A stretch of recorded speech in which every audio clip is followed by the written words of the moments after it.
হুদাল লিন-নাস, এই কোরআন হচ্ছে মানব জাতির জন্য হেদায়েত, নট অনলি ফর মুসলিমস। এটা শুধু মুসলিমসদের জন্য হেদায়েত নয়, হুদাল লিন-নাস পুরো মানব জাতির জন্য হেদায়েত। কোরআনে ইহুদির জন্য হেদায়েত আছে, খ্রিস্টানের জন্য আছে, অমুসলিম হিন্দুদের জন্য আছে, সবার জন্য কোরআন। এটা সাম্প্রদায়িক কোনো কিতাব নয়, এটা টোটালি অসাম্প্রদায়িক একটা বই। আল কোরআন যে কেউ পড়তে পারে, এটা কারো পৈতৃক সম্পত্তি নয় যে একটা শ্রেণীর মানুষই পড়বে বাকিরা পড়বে না, সবাই পড়বে ইনশাআল্লাহ তাআলা। এটা আল্লাহর কিতাব, আল্লাহর কালাম।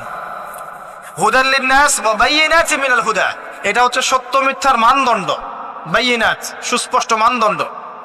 আর কি ওয়াল ফুরকান, প্রমাণ, হুজ্জাত, দলিল। এটা আল্লাহ পাক কোরআন সম্পর্কে বলছেন। আরেকটা জায়গায় চলে যাই, চলেন সূরা নাহল এর 89 নম্বর আয়াতে চলে যান। আল্লাহ পাক বলছেন ওয়া নাযালনা আলাইকাল কিতাব, হে নবী আমি আপনার প্রতি এমন একটা কিতাব